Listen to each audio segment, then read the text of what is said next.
नमस्कार दोस्तों। आज की डेट है 23 अगस्त। और वैसे तो द हिंदू में दो आर्टिकल्स हैं डिस्कस करने को। रिप्रेजेंटेशन ऑफ पीपल एक्ट से रिलेटेड एक आर्टिकल है, इम्पोर्टेंट आर्टिकल है। और एक आर्टिकल जो है, आरबीआई ने अभी हाल ही में एक पोर्टल लॉन्च किया है, तो जिसके थ्रू लोन वगैरह, जो सामान्य लोगों को लोन लेने में दिक्कत होती है, तो उसमें उनका सिविल वगैरह जो है चेक किया जाता है कि उन्हें पहले लोन लिया है। जब बैंक से लोन लेने जाते हैं आप, और कोई चीज़ आपको गिरवी नहीं रखनी है, तो आपके पास मतलब है नहीं, गिरवी नहीं रखनी है, ऐसा नहीं, आपके पास कुछ है ही नहीं ऐसा कि आप गिरवी रख सकते हो और आपको लोन की ज़रूरत है, तो ऐसी स्थिति में बैंक जो है आसानी से लोन नहीं देते हैं। तो इस समस्या से निपटारा करने के लिए एक पोर्टल बनाया है आरबीआई ने, उससे रिलेटेड एक आर्टिकल है। और अभी आज उन दोनों आर्टिकल्स को डिस्कस नहीं कर रहे हैं, तो उन दोनों आर्टिकल्स को डिस्कस नहीं कर रहे हैं, इसलिए उनको फर्दर जो है एक एक आर्टिकल को डिस्कस कर लेंगे। अभी वर्तमान समय में क्या है कि वर्ल्ड वाटर वीक चल रहा है, और वर्ल्ड वाटर वीक जो चल रहा है, तो द हिंदू ने अभी अपने आर्टिकल्स में इसको कवर नहीं किया है, और शायद 24 अगस्त तक ही रहेगा वर्ल्ड वाटर वीक। तो सोचा कि एक आर्टिकल जो है वो डाउन टू अर्थ में काफ़ी अच्छा आर्टिकल मिल गया था, और कंप्लीट भारत की यात्रा जो है पेयजल उपलब्ध कराने के लिए भारतीय नागरिकों को, तो इसको लेकर के एक कंप्लीट आर्टिकल सा है ये, जिसमें जो है भारत के अभी तक के सारे कदम, क्या क्या भारत ने कदम उठाए हैं। तो अभी तक जो है भारत ने पेयजल की आपूर्ति सुनिश्चित करने के लिए 7 कदम उठाए हैं, अगर जल जीवन मिशन को मिला लेते हैं साथ साथ में। तो 7 कदम में से जो पहले के 6 कदम हैं, उनमें भारत को काफ़ी गहरी असफलताएं जो है देखने को मिली, और उन असफलताओं को ध्यान में रखते हुए भारत ने जल जीवन मिशन को जो है लॉन्च किया। और जल जीवन मिशन को भारत ने जब लॉन्च किया, तो ये आर्टिकल जो लिखा गया है डाउन टू अर्थ मैगजीन में, तो ये आर्टिकल ये कहता है कि क्या जल जीवन मिशन जो है वो भारत में हर घर नल जल की व्यवस्था कर पाएगा। तो इस बात को जो है क्रिटिकली एग्जामिन करता है ये आर्टिकल। तो देखते हैं हम लोग फिलहाल जो है वर्तमान समय में स्थिति क्या, लास्ट में कंक्लूजन में देखेंगे कि सारे जो सातों पहले हैं, उन सातों पहलों के बाद क्या स्थिति है। और ये आर्टिकल हिंदी में ही मिल गया, लेकिन चूंकि आर्टिकल अच्छा है तो इसको डिस्कस कर लेते हैं एक बार, है ना। डिस्कस करने जैसा क्या, इसको पढ़ देते हैं, बाकी तो आप लोग समझ ही जाएंगे। कहीं कुछ ऐसा होगा डिस्कस करने वाला तो बता देंगे फिर, है ना। प्रधानमंत्री मोदी ने 15 अगस्त 2019 को लाल किले के प्राचीर से जल जीवन मिशन की घोषणा की, जो आज़ादी के बाद से ग्रामीण भारत को सुरक्षित पेयजल उपलब्ध कराने के लिए इस तरह की 7वीं पहल है। इस मिशन का लक्ष्य 2024 तक सभी ग्रामीण घरों को नल जल का कनेक्शन प्रदान करना है। हालांकि सवाल ये है कि क्या भारत ने अपने पिछले असफल प्रयासों से सीखा है। तो देखते हैं सीखा है कि नहीं। भारत वर्षों से अपने गाँव में पीने का पानी उपलब्ध कराने के लिए संघर्ष कर रहा है। यही वजह है कि गाँवों में पेयजल आपूर्ति के असफल प्रयासों का लंबा इतिहास रहा है। 1950 के भारतीय संविधान में सुरक्षित पेयजल को राज्यों का मसला माना और इसे सभी नागरिकों के अधिकार के रूप में मान्यता दी। इसके बाद पहली पंचवर्षीय योजना, जिसका कार्यकाल 1951 से 1956 तक था, तो पहली पंचवर्षीय योजना में ये जो मुद्दा है गाँवों में पेयजल उपलब्ध कराने का, ये फोकस में रहा। इस योजना में राज्य सरकारों से ग्रामीण क्षेत्रों में बुनियादी जल आपूर्ति के लिए आवश्यक बुनियादी ढांचा विकसित करने का आग्रह किया गया। हालांकि 1960 के दशक के मध्य तक राज्य सरकारों ने मुख्य रूप से उन गांवों पर ध्यान केंद्रित किया जिन तक पहुंच आसान थी। ठीक है, मतलब कुल मिलाकर के पहली पंचवर्षीय योजना में जो है फोकस में रहा ये मुद्दा गांव में पेयजल उपलब्ध कराने का, और 1960 के दशक के मध्य तक केवल उन्हीं गांवों तक राज्य सरकारें पहुंची, क्योंकि राज्य सरकारों को बोला गया था कि आप जो है बेसिक इंफ्रास्ट्रक्चर डेवलप करिए।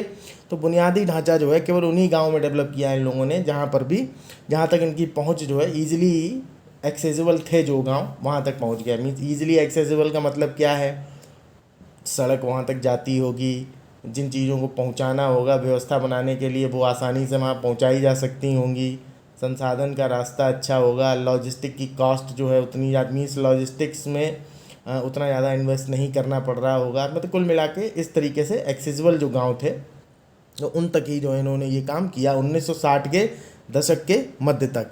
मतलब फोकस आया 1950 से और ये 1965 तक, मीन से 15 सालों में आप देखेंगे तो इतना काम राज्य सरकारों ने किया। इसके बाद साल 1969 में, ठीक, 1969 में भारत ने राष्ट्रीय ग्रामीण पेयजल आपूर्ति कार्यक्रम की शुरुआत की। इस योजना के तहत सरकार ने यूनिसेफ की मदद से देश में 12 लाख बोरवेल खोदे और 17,000 नल जल कनेक्शन स्थापित किए। तो 1969 में भारत सरकार ने एक नया कार्यक्रम ला दिया, राष्ट्रीय ग्रामीण पेयजल आपूर्ति कार्यक्रम। फिर 1972-73 के दौरान ग्रामीण क्षेत्रों में सुरक्षित पेयजल तक पहुंच बढ़ाने के लिए एक नई स्कीम ले आए, त्वरित ग्रामीण जल आपूर्ति योजना शुरू की गई। ARWS means accelerated rural water supply plan, ठीक है। तो accelerated rural water supply plan जो है 1972-73 के दौरान लेकर के आए और एक साल बाद 5वीं पंचवर्षीय योजना के दौरान इसको न्यूनतम आवश्यकता कार्यक्रम के साथ में बदल दिया गया तथा इसका मकसद सभी के जीवन स्तर में सुधार करना था। न्यूनतम आवश्यकता कार्यक्रम जो था, मिनिमम प्रोग्राम जो था, इसका मकसद जो है, मिनिमम नेशनल प्रोग्राम का मकसद था सबके जीवन में स्तर में सुधार करना। तो 72-73 में जो ARWS स्कीम चालू की गई थी वो एक साल ही चल सकी, उसके बाद इसको चेंज कर दिया गया इस मिनिमम नेशनल प्रोग्राम के साथ में, ठीक है। हालांकि इसकी सुस्त रफ्तार के चलते केंद्र ने 1977-78 में वापस से जो ARWS प्रोग्राम था उसको शुरू कर दिया, क्योंकि ये जो कॉमन नेशनल प्रोग्राम था ये उतना ठीक से काम नहीं कर पा रहा था। उसके बाद आगे देखिए, 1986 में राष्ट्रीय पेयजल मिशन की स्थापना के साथ ARWS को एक मिशन बना दिया गया। तो अभी तक जो प्लान के तौर पे काम कर रहा था ARWS, इसको जो है मिशन में कन्वर्ट कर दिया गया राष्ट्रीय पेयजल मिशन के अंदर, ठीक है। और 1991 में इसका नाम बदलकर राजीव गांधी राष्ट्रीय पेयजल मिशन कर दिया गया। और इसके 3 साल बाद 1994 में संविधान में 73वें संशोधन के जरिए पंचायती राज संस्थाओं को पेयजल आपूर्ति की जिम्मेवारी सौंपी गई। 1996 में योजना आयोग, जो अब सक्रिय नहीं है, 2015 से ख़त्म हो गया, आपको पता होगा, उसकी जगह नीति आयोग का गठन किया गया है। तो 1996 में योजना आयोग, जो अब सक्रिय नहीं है, ने ARWS की प्रगति का आकलन करने के लिए 16 राज्यों के 87 जिलों में एक सैंपल सर्वे किया। देखिए अभी तक तो क्या है, अभी तक प्रयास ही प्रयास कर रहे थे, कब तक, 1996 तक, कि 1996 के बाद जो ARWS कार्यक्रम चलाया था 1972-73 में पहले, फिर उसके बाद जो है 77-78 में फिर से दोबारा शुरू किया, कॉमन नेशनल प्रोग्राम से पहले रिप्लेस किया था ना। तो उसके बाद में अब 1996 में इन्होंने ARWS की प्रगति का आकलन किया, 16 राज्यों के 87 जिलों में सैंपल सर्वे कराया। सर्वेक्षण से ये पता चला कि योजना केवल 86% चयनित गांव तक ही पहुंची और वहां भी पानी की आपूर्ति अनियमित रही, ठीक है। तो ARWS प्रोग्राम जो है चयनित किए जाते थे गांव, इसमें है ना, मीन्स सिलेक्टेड गांव, पहले गांव सिलेक्ट किए जाते थे, तब फिर जो है उनको नल से जल देने की व्यवस्था, पेयजल उपलब्ध कराने की तैयारी करते थे। तो जो चयनित किए थे उनमें से भी 86% गांव तक ही जो है पहुंच बन पाई और वहां भी पानी की आपूर्ति जो है वो अनियमित रही। योजना आयोग ने पाया कि पानी में मौजूद अत्यधिक आयरन, फ्लोराइड और दुर्गंध के कारण कई राज्यों में पानी पीने के लायक नहीं है। जांच से पता चला कि इसका मुख्य कारण जल की बहाली पर विचार किए बिना बड़ी मात्रा में भूजल का किया जा रहा दोहन था। समस्या देखिए, ये मुख्य समस्या उभर के आई आगे चल के। हालांकि आर्टिकल में 4 मुख्य समस्याओं की बात करेंगे कि जो भी अभी तक पेयजल की आपूर्ति को सुनिश्चित करने के लिए कदम उठाए गए भारत सरकार द्वारा, उसमें 4 मुख्य समस्याएं जो है कौन कौन सी रहीं, तो उन चारों मुख्य समस्याओं को एड्रेस करने के लिए जो है जल जीवन मिशन को इस तरीके से लाया गया है। तो जो पहले की योजनाएं जो चल रही थी, यानी 6 कदम जो उठाए गए, वो क्यों फेल हो रहे थे, तो उनमें एक ये बड़ा इम्पॉर्टेंट रीज़न था कि पहले मतलब सुनिश्चित तो कर देते थे पेयजल की आपूर्ति, लेकिन चूंकि जल का दोहन लगातार जब होता रहेगा तो लगातार दोहन होने के बाद पेयजल की उपलब्धता कैसे सुनिश्चित हो पाएगी, क्योंकि जल के निकालने का तो रास्ता हो गया पेयजल की आपूर्ति सुनिश्चित करने के चक्कर में, लेकिन भूजल का स्तर जो गिर रहा था वो कैसे मेंटेन होगा। तो फिर पानी क्राइसिस आ गई और धीरे धीरे करके पानी जब कम होने लगा तो फिर जो है ये समस्याएं हो गई, आयरन ज़्यादा है, फ्लोराइड ज़्यादा है, या फिर दुर्गंध आ रही है पानी में, ये सब समस्याएं उपजने लगी। तो ये जो है इसका मुख्य कारण जल की बहाली पर विचार किए बिना, मीन्स ग्राउंड वाटर रिचार्ज का कोई ऑप्शन ही नहीं है, तो जल की बहाली पर विचार किए बिना बड़ी मात्रा में भूजल का किया जा रहा दोहन था। जैसे जैसे भूजल का स्तर गिरा, योजना के तहत शुरू में कबर माने जाने वाले कई गांवों ने पानी की कमी के चलते अपना ये दर्जा खो दिया। पता चला कि जहाँ तक पहुँच भी गए थे, अब उनका भी जो दर्जा मिला था कि हाँ ये हमने कवर कर लिया पेयजल आपूर्ति सुनिश्चित कराने के लिए, उसका भी दर्जा ख़त्म हो गया जब भूजल का स्तर गिरा। मतलब ये हो गया कि एक तरफ जो है आप बढ़ाते जा रहे हैं, दूसरी तरफ कम होता जा रहा है। ठीक है। इसके अलावा 87% जल निकासी प्रणालियां काम नहीं कर रही थीं, जो खराब रख रखाव का संकेत देती हैं। मीन्स जो परियोजना इंस्टॉल की जा रही होंगी पेयजल की आपूर्ति सुनिश्चित करने के लिए, जैसे बोरवेल खोदना और ये सब, ये जो यही खराब हो गया सब, है ना, मेंटेनेंस पे ध्यान ही नहीं दिया गया, तो ये भी एक समस्या बन के उभरा। 1999 में केंद्र सरकार ने कवर नहीं किए गए और आंशिक रूप से कवर की गई ग्रामीण बस्तियों तक ARWS की पहुंच को बढ़ाने के लिए व्यापक कार्य योजना की शुरुआत की। कॉम्प्रिहेंसिव एक्शन प्लान जो है CAP 99 इसको बोलते हैं, तो CAP 99 की शुरुआत की गई ताकि ARWS प्रोग्राम जो है, जिसको राजीव गांधी राष्ट्रीय पेयजल मिशन के अंदर कंबाइंड कर दिया गया था, तो ये जो है इसकी पहुंच सब जगह हो, तो इसके लिए कॉम्प्रिहेंसिव एक्शन प्लान बना करके इसको शुरू किया CAP 99 के नाम से।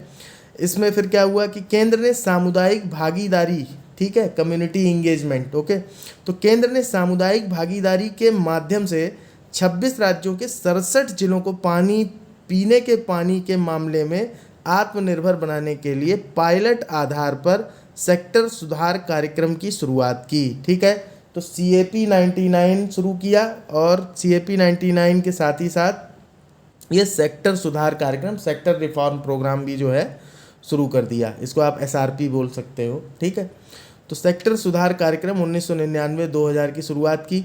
2002 में इस कार्यक्रम में बदलाव करके इसे स्वजल धारा के रूप में गांवों, पंचायतों, ब्लॉकों में लागू किया गया। इसके तहत लोग स्वेच्छा से अपने जल स्रोतों का प्रबंधन और रख रखाव कर सकते थे। जो स्वजल धारा प्रोग्राम था, जिसे 2002 में सरकार ने कन्वर्ट कर दिया था पीछे के सेक्टर सुधार कार्यक्रम को। इस योजना के तहत समुदायों को इसके पूंजीगत खर्चे में 10% का योगदान करना था।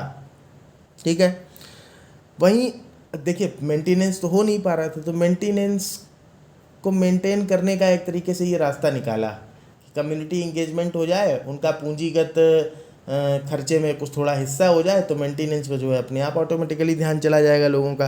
तो इस योजना के तहत समुदायों को इसके पूंजीगत खर्चे में 10% का योगदान करना था। वहीं SC/ST बहुल गांवों के लिए यह लागत केवल 5% ही तय की गई थी। इसके बाद 2007 में इस सामुदायिक योगदान को वैकल्पिक कर दिया गया। वहीं 2004 में सभी पेयजल कार्यक्रमों को राजीव गांधी राष्ट्रीय पेयजल मिशन के तहत जोड़ दिया गया। तो जो सामुदायिक योगदान था उसे बाद में वैकल्पिक कर दिया गया। ठीक है, 2002 से स्वजल धारा के रूप में जो स्टार्ट किया गया था, और 2007 में इसे वैकल्पिक करने के साथ ही साथ इसके पहले ही 2004 से ही जो सारे पेयजल कार्यक्रम थे उनको राजीव गांधी राष्ट्रीय पेयजल मिशन के तहत जोड़ दिया गया था। देखिए, राजीव गांधी राष्ट्रीय पेयजल मिशन के तहत पहले ARWS को अटैच कर दिया था, और फिर उसके बाद में ये जो अलग बाद में शुरू किए कार्यक्रम, जैसे सेक्टर सुधार कार्यक्रम हो गया, CAP 99 हो गया, स्वजल धारा हो गया, तो इनको भी बाद में ऐड कर दिया गया राजीव गांधी राष्ट्रीय पेयजल मिशन के तहत। अब जरा देखिए वर्तमान समय में स्थिति है क्या। तो अभी दूर है मंजिल, ऐसा जो है आर्टिकल में ये इन्होंने दे रखा है डाटा थोड़ा। अगले 2 वर्षों में भारत की 44% ग्रामीण घरों में नल जल का कनेक्शन उपलब्ध कराने की योजना है। आप जरा ये डाटा देखिए थोड़ा सा, तो अभी आपको समझ में आएगा। तो इस डाटा में आप देख रहे होंगे कि राज्य केंद्र शासित प्रदेश का नाम है, कुल ग्रामीण परिवार कितने मिलियन है, और मिलियन का मतलब 10 लाख होता है, ठीक है। नल जल आपूर्ति वाले घर प्रतिशत में, तो 100% भी हो गया है, कहीं कहीं पेयजल आपूर्ति सुनिश्चित करा दी गई है जो अभी चल रहा है मिशन। तो गोवा में एक तो आप देखेंगे 100% हो चुका है, ठीक है। परिवार कितने हैं? 26 मिलियन। 26 मिलियन का मतलब है कि 2.6 लाख परिवार की बात कर रहे हैं, जनसंख्या नहीं है, ये ध्यान रखिएगा। एक परिवार में एवरेज 5 आदमी मान के चलिए आप, ठीक है, तो जनसंख्या थोड़ा एवरेज निकल के आएगी, सटीक निकलेगी उसकी भी कोई गारंटी नहीं है ना। तेलंगाना, तो तेलंगाना में भी 100% है। फिलहाल आप ये देख लीजिए, जैसे गोवा है, तेलंगाना है, अंडमान और निकोबार है, पुडुचेरी है। तो पुडुचेरी, दादरा और नगर हवेली, दमन और दीव, ये तो केंद्र शासित प्रदेश हो गए। अंडमान निकोबार केंद्र शासित प्रदेश हो गया। तो 3 तो केंद्र शासित प्रदेश हो गए जहाँ पर कि 100% नल जल आपूर्ति वाले घर हैं। अंडमान निकोबार, पुडुचेरी, दादरा और नगर हवेली, दमन और दीव। गुजरात और गोवा और तेलंगाना ऊपर आपने देख ही लिया। उसके बाद आप देखिए हरियाणा, पंजाब, इतने लोग जो हैं वहाँ नल जल आपूर्ति 100% हो गई है। फिर हिमाचल प्रदेश 97%, बिहार 96%, मणिपुर 75%, सिक्किम 75%। ये छोटे छोटे हैं, इनमें भी 75-75 है। बिहार में आप देख रहे हैं 96% है, ठीक है, ध्यान रखिएगा, काफ़ी ऊपर है। ऐसे ही अब आप देखेंगे तो घटता चला जाएगा रेशियो। आपको देखना हो तो आप पॉज करके देख लीजिएगा। 71 है, 70 है, 68 है, 60, 59, 58, 57, 56, 46, 45, है ना, 30, 29, 28, 25। लक्षद्वीप में 0 है, ये ध्यान रखने वाली बात है, ठीक। लक्षद्वीप में किसी को नल से जल नहीं मिल रहा है। और लक्षद्वीप में 0 होने के साथ साथ ओवरऑल भारत की अगर बात करें तो भारत में आप देख रहे होंगे कि परिवार कितने हैं। तो परिवार आप देखेंगे तो 1936 लाख, 1936 लाख परिवार हैं लगभग, ठीक है। 1936 लाख का मतलब आप समझ रहे हैं, अगर 100 से डिवाइड कर देंगे तो करोड़ में कन्वर्ट हो जाएगा, मतलब लगभग 20 करोड़ परिवार हो गए, ठीक है। तो अब आप देखिए कि 20 करोड़ परिवार ये लगभग मान के चल रहे हैं। उन 20 करोड़ परिवारों में 56% लोगों को जो है नल से जल की आपूर्ति सुनिश्चित की जा चुकी है। और इसीलिए ये लिखा था कि 2 वर्षों में 44% घरों को जो है नल से जल की आपूर्ति सुनिश्चित करनी है। और ये क्यों, तो जो ये नल से जल वाला मिशन, जल जीवन मिशन है, उसका लक्ष्य है कि 2024 तक सबको नल से जल दिलाएगा। तो इसलिए 2 सालों में 44% आबादी जो है, यानी 44% जो फैमिलीज़ हैं, तो उन 44% फैमिलीज़ को अवेलेबल कराना पड़ेगा पानी, ठीक है। लक्षद्वीप 0% है, ये बिल्कुल याद रखने की चीज़ है। और लक्षद्वीप के ऊपर आप देख सकते हैं तो यूपी की स्थिति इस मामले में काफ़ी गड़बड़ है, 25% ही दिख रहा है। बाकी पश्चिम बंगाल भी जो है काफ़ी नीचे शामिल है, तीसरे नंबर पे है नीचे से, है ना। अगर लक्षद्वीप को छोड़ देते हैं तो, लक्षद्वीप को तो छोड़ ही दीजिए। चलिए, कोई आपको चीज़ देखनी हो तो आप थोड़ा सा पॉज वॉज करके देख सकते हैं। आगे देखते हैं। तो ऊपर हम लोग बात कर चुके हैं कि 2004 में जितने भी जल से रिलेटेड कार्यक्रम थे, उन सारे जो है पेयजल से रिलेटेड कार्यक्रमों को राजीव गांधी राष्ट्रीय पेयजल मिशन के तहत जोड़ दिया गया था। इसके अतिरिक्त 2005 में शुरू किए गए भारत निर्माण कार्यक्रम में ये जो कॉम्प्रिहेंसिव एक्शन प्लान 99 के तहत जो बस्तियां कवर नहीं की गई थीं, उनकी ज़रूरतों को पूरा करने के लिए एक ग्रामीण पेयजल आपूर्ति घटक शामिल किया गया। हालांकि भारत निर्माण कार्यक्रम को भी पिछड़ते गांवों की समस्या को हल करने में सीमित सफलता ही हाथ लगी। भारत के नियंत्रक एवं महालेखा परीक्षक कैग द्वारा जारी एक रिपोर्ट के अनुसार 2002 से 2007 के बीच मौजूदा योजनाएं लक्षित बस्तियों का केवल 50% हिस्सा ही कवर कर सकीं, ठीक है। तो 2002 से 7 के बीच में केवल जो टारगेट तय किया था उसमें से भी केवल 50% ही अचीव कर पाए, ये कैग की रिपोर्ट बताती है। इसके बाद 2018 में जो कैग की रिपोर्ट थी 5 साल के लिए, 12 से 17 की अवधि के लिए, इसके अनुसार 27 राज्यों में राष्ट्रीय ग्रामीण पेयजल कार्यक्रम की प्रदर्शन रिपोर्ट जारी की गई। जब तो रिपोर्ट से पता चला कि 4,80,000 बस्तियां पूरी तरह से कवर से आंशिक रूप से कवर कैटेगरी में फिसल गईं, मतलब ये बहुत बड़ा ड्रॉबैक हो गया। 2012 से 17 की रिपोर्ट थी ये। तो 2012 से 17 के बीच में 4,80,000 बस्तियां जो है वो उल्टा रिवर्स हो गई, जिनको कवर कर लिया गया था। मीन्स आंशिक रूप से कवर थी, नहीं सॉरी, पूरी तरह से कवर थी, आंशिक रूप से कवर में खिसक गई। कंप्लीटली कवर की गई थी, रह गई पार्शियल। भाई रिचार्ज नहीं, वाटर रिचार्ज जब नहीं होगा तो यही होगा, ठीक है। इस बदलाव का सबसे बड़ा कारण गहरे ट्यूबवेलों की संख्या में हुई वृद्धि थी। आपको देखा था ना, बीच में जो है खूब बोरवेल खोदे गए। पता चला है कि 2006-07 से 2013-14 के बीच ग्रामीण भारत में गहरे ट्यूबवेलों की संख्या में 80% की वृद्धि दर्ज की गई। यही वजह है कि 12 से 17 के बीच की रिपोर्ट में 4,80,000 बस्तियां जो है वो रिवर्स पार्शियल हो गई। 2017 में सरकार ने सभी घरों तक पाइप के जरिए सुरक्षित पेयजल उपलब्ध कराने के लिए हर घर जल कार्यक्रम की शुरुआत की। तो 2017 से हर घर जल कार्यक्रम की शुरुआत की। पेयजल और स्वच्छता विभाग के आंकड़ों से पता चला है कि 1 अप्रैल 2018 तक केवल 20% ग्रामीण घर ही पाइप वाटर से जुड़े थे। हालांकि इस योजना के तहत प्रत्येक घर के लिए बेहतर जल पहुंच प्रदान करते हुए 2018-19 में 35% ग्रामीण परिवारों को शामिल करने का लक्ष्य था हर घर जल मिशन में, ठीक है। हर घर जल मिशन के साथ मंत्रालय का लक्ष्य ग्रामीण क्षेत्रों में पीने के पानी की आपूर्ति को प्रति व्यक्ति हर दिन 55 लीटर तक बढ़ाने का भी था। 2019 में जल जीवन मिशन ने पहले के ARWS की जगह ले ली। पिछली गलतियों से सीखने की है ज़रूरत। पिछली योजनाओं के विश्लेषण से पता चला है कि उनकी विफलता के 4 मुख्य कारण रहे। तो क्या क्या 4 मुख्य कारण रहे ये देखिए। पहला, सबसे पहले भूजल पर उनकी भारी निर्भरता के चलते वे एक स्थायी जल स्रोत सुनिश्चित करने में विफल रहे। दूसरा, यह कार्यक्रम पेयजल आपूर्ति बनाए रखने के लिए समुदायों के भीतर जिम्मेदारी की भावना पैदा करने के लिए संघर्ष करते रहे। यही वजह है कि इन पिछली योजनाओं द्वारा निर्मित बुनियादी ढांचे का बड़ा हिस्सा अब खराब रखरखाव के कारण बेकार हो गया है। तीसरा, पिछली परियोजनाओं की प्रगति को शायद ही कभी जनता के साथ साझा किया गया, जो लोगों को जागरूक करने का एक अच्छा तरीका है।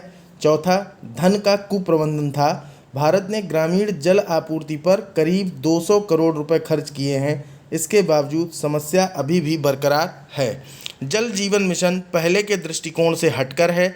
इसका उद्देश्य उन मुद्दों से निपटना है जो पिछली योजनाओं की विफलता की वजह बने थे। यानी ये चारों कारण को एड्रेस किया गया है इसमें। उदाहरण के लिए यह कार्यक्रम गांवों को उपलब्धता के आधार पर सतही जल स्रोतों या भूजल के दोहन की अनुमति देता है। साथ ही यह इन जल स्रोतों को रिचार्ज करने और उन्हें सुरक्षित रखने के महत्व पर भी जोर देता है। इसके अलावा मिशन समुदायों के भीतर जागरूकता बढ़ाने और सभी स्तरों पर अधिकारियों की सक्रिय भागीदारी को सुनिश्चित करने के महत्व पर भी जोर देता है। इसके उद्देश्यों को इस प्रकार रेखांकित किया गया है: सूचना, शिक्षा और संचार, प्रशिक्षण, उपयोगिता विकास, जल गुणवत्ता प्रयोगशालाओं की स्थापना, जल गुणवत्ता परीक्षण और निगरानी, अनुसंधान उन्नति, ज्ञान केंद्र और समुदाय जैसी विभिन्न सहायक गतिविधियां करना। साथ ही मिशन की सफलता सुनिश्चित करने के लिए अन्य बातों के अलावा क्षमता निर्माण पर भी जोर दिया गया है। वर्तमान में इसके फंड का अधिकांश हिस्सा बुनियादी ढांचे के निर्माण के लिए उपयोग किया जा रहा है। सरकारी आंकड़ों के अनुसार 22% गाँवों में अभी तक ग्राम जल स्वच्छता समिति की स्थापना नहीं हुई है, जो जल आपूर्ति के चल रहे रखरखाव और पर्यवेक्षण में महत्वपूर्ण भूमिका निभाती है। इसके अलावा ग्राम स्तर पर समिति के सदस्यों के कौशल और क्षमताओं को बढ़ाने की आवश्यकता है। इस पहल में एक सशक्त डैशबोर्ड है। किसमें? जल जीवन मिशन में एक सशक्त डैशबोर्ड है जो जनता को योजना की प्रगति के बारे में अवगत कराता है। यह पारदर्शिता महत्वपूर्ण है जो गाँवों को यह समझने में मदद करता है कि अन्य गांव कैसे प्रगति कर रहे हैं। मतलब एक तरीके से कॉम्पिटिटिव फेडरलिज्म का उदाहरण है सहकारी संघवाद, ठीक है। इस तरह ये गांवों को कार्यवाही के लिए प्रोत्साहित करने में प्रमुख भूमिका निभा सकता है। डैशबोर्ड हर गांव के जल स्रोतों, उपचार और शुद्धिकरण संयंत्रों, भंडारण सुविधाओं, वितरण नेटवर्क और सामुदायिक स्वच्छता परिसरों को व्यापक रूप मैप की मदद से प्रदर्शित करता है। हालांकि ये वर्तमान में वर्षा जल संचयन और भूजल पुनर्भरण प्रणालियों जैसी संरचनाओं के स्थान का संकेत नहीं देता है। तो वर्षा जल संचयन और भूजल पुनर्भरण प्रणालियों को डैशबोर्ड में शामिल नहीं किया गया है अभी तक।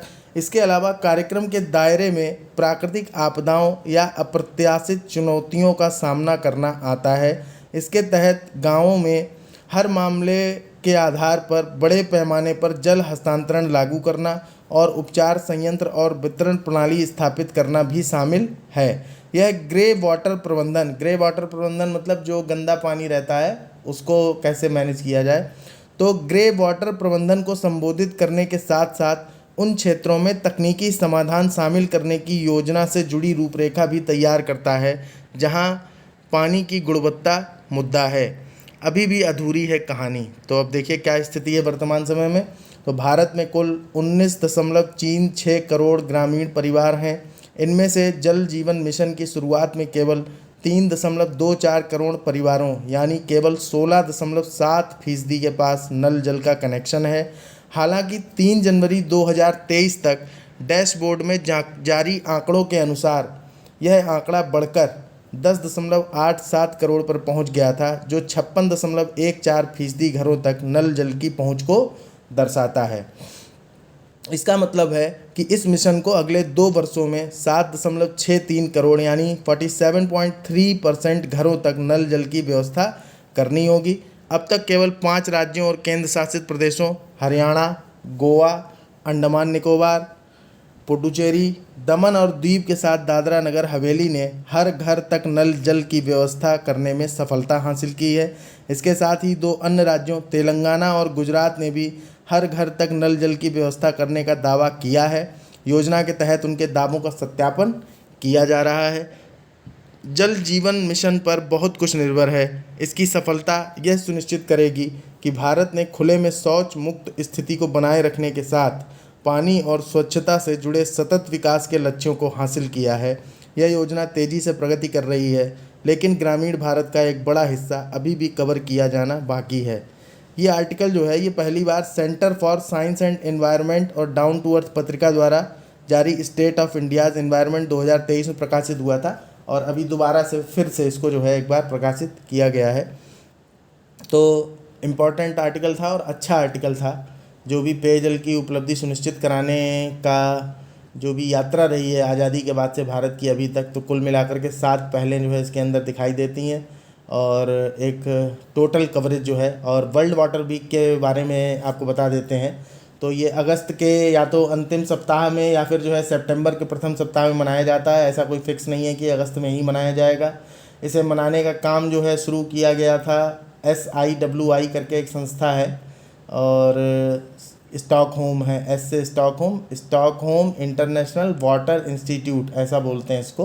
तो ये जो है ये संस्थान वर्ल्ड वाटर वीक मनाता है। अभी फ़िलहाल वर्ल्ड वाटर वीक चल रहा है और इसकी शुरुआत 1991 से की गई थी और 1991 में जो है सबसे पहली बार एक जो है पब्लिक वाटर फेस्टिवल किया गया था स्टॉकहोम में, स्वीडन में ही। तो वहाँ से जो है इसकी घोषणा की गई। उसी समय वहाँ पर जो है एक वाटर प्राइज़ भी अनाउंस किया गया, स्टॉकहोम वाटर प्राइज़। उसे पानी का नोबेल पुरस्कार के नाम से जाना जाता है। तो पानी का जो नोबेल पुरस्कार है स्टॉकहोम वाटर प्राइज़।